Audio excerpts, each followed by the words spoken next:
In the same way that a swinging bowling ball at the end of the rope poses no threat if you pull it back to your chin and release it, a super ball will never bounce higher than where it was dropped from. So you saw in the previous video demonstration, I dropped a super ball from a height of 100 centimeters, and best I could measure, its coefficient of restitution allows it to return to a height of about 82 centimeters.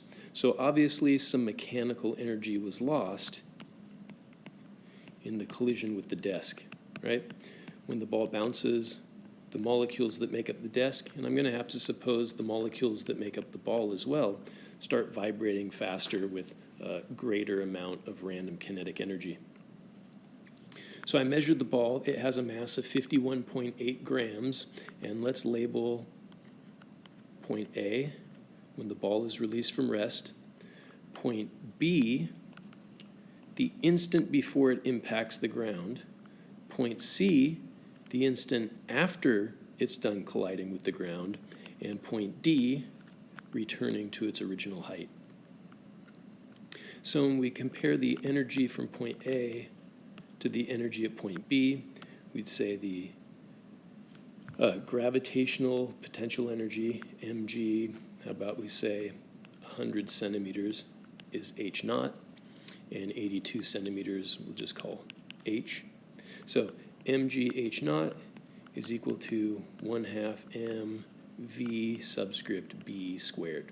So if we wanted to find out how fast the ball is going just before it strikes the ground, it would simply be the square root of 2g h naught. Since h naught is 1 meter, this would be the square root of 19.6,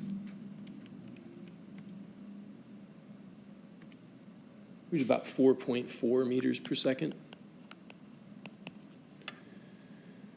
If we want to figure out how fast it's going at point C, then we say the energy at C equals the mechanical energy at point D.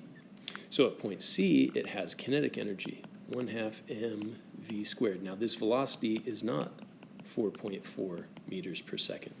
The kinetic energy has been reduced because some of the energy was transferred, the kinetic energy of the molecules, right? When it reaches point D, it has a gravitational potential energy mgh. So once again, we get the same equation, but we should rearrange it to solve, well, no. I was going to say we should rearrange it to solve for h, which would be v squared over 2g, but that's not the case. We know h is 82 centimeters. So again, v is equal to the square root of 2gh. So it's the square root of 2 times 9.8 times 0.82. Try that on your calculator, see what you get.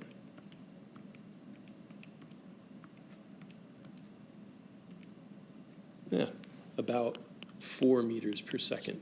So clearly it's lost a little bit of speed.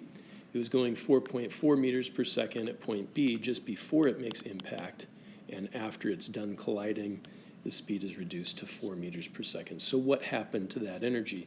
Well, in going from point B to point C, we could say that it has kinetic energy initially at point B, and at point C it has some remaining kinetic energy plus some energy was wasted, and we call that wasted amount of energy some Q value.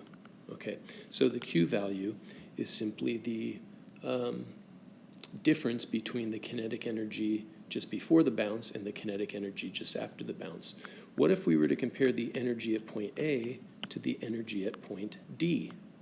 So at point A, there's clearly some gravitational potential energy. The ball's at rest when it's released, so there's no kinetic energy. At point D, there's also no kinetic energy. It represents the highest point. So there are two different values of gravitational potential energy at points A and D. There's some initial gravitational potential energy at point A and some final gravitational potential energy at point D. Those two are not equal. One of them involves a height of 100 centimeters and the other 82 centimeters. The quantity that is equal is the total energy. If we add that very same Q value, we would get the same result. Okay, so either way, we could find the Q value. It's probably easier to use this approach. So The thermal energy, measured in joules, that's wasted in the bounce is nothing more than the difference between the initial gravitational potential energy and the final gravitational potential energy, which means it's equal to mgh initial minus mgh final. We can factor out the mg if we want. Q is equal to mg times h naught minus h, and so it's equal to 51.8 times 10 to the negative third kilograms, right? It was 51.8 grams. Well, it's just as well maybe to call it 0.0518. How's that? Kilograms times 1.00 meter minus 0.82 meters. Oh, and I forgot the G. My bad. Obviously, the units here would just be kilogram meters, and that's not a joule. So, do-overs.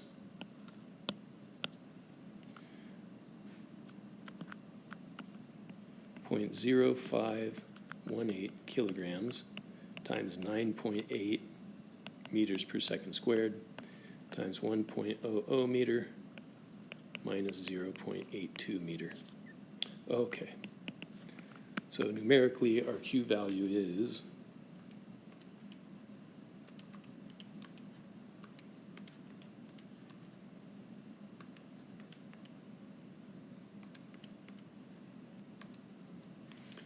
0.091 joule. Not a lot of energy. What does that energy do? Well, like we say, it increases the speed with which the molecules are traveling in the material, right? On average, they all move a little bit faster, all in different directions. But same thing with the molecules in the rubber. Now let's say, and this is just a guess, that 50% of that Q value goes into the ball, and 50% of that Q value goes into the desk. Okay, well, then if we divide by 2, we get 0.046 joules.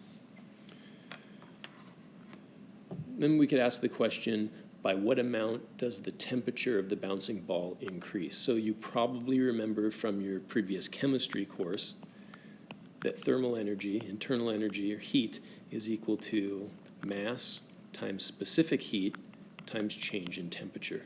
Maybe you saw the equation before, written as H equals M times SH delta T. I doubt it.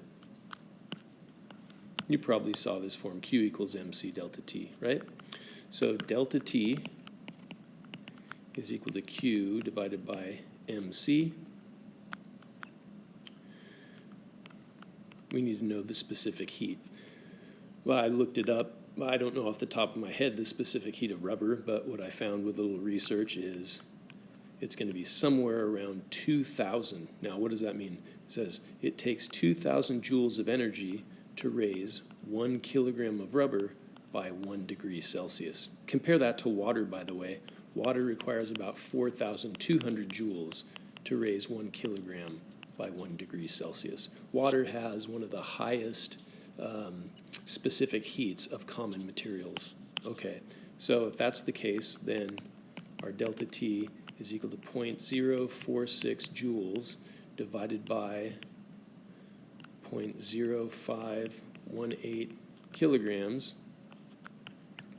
and 2,000 joules per kilogram degrees Celsius. So kilograms cancel, joules cancel, and we've got a double inverse, right? The inverse of degrees Celsius. So reach for a calculator, you're going to find the answer is very, very small.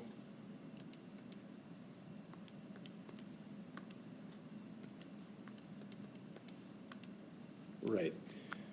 The increase in temperature is 0.00044 degrees Celsius. There's no way you would ever feel that, right? If you let a rubber ball bounce in your hand, it doesn't feel any hotter, but absolutely, it is a little bit hotter. It must be, because temperature is nothing more than a measure of the average speed of the molecules in a material, and the fact that mechanical energy is converted into heat tells us that there has to be an increase in the average speeds, an increase in the temperature, both of the desk and of the rubber ball.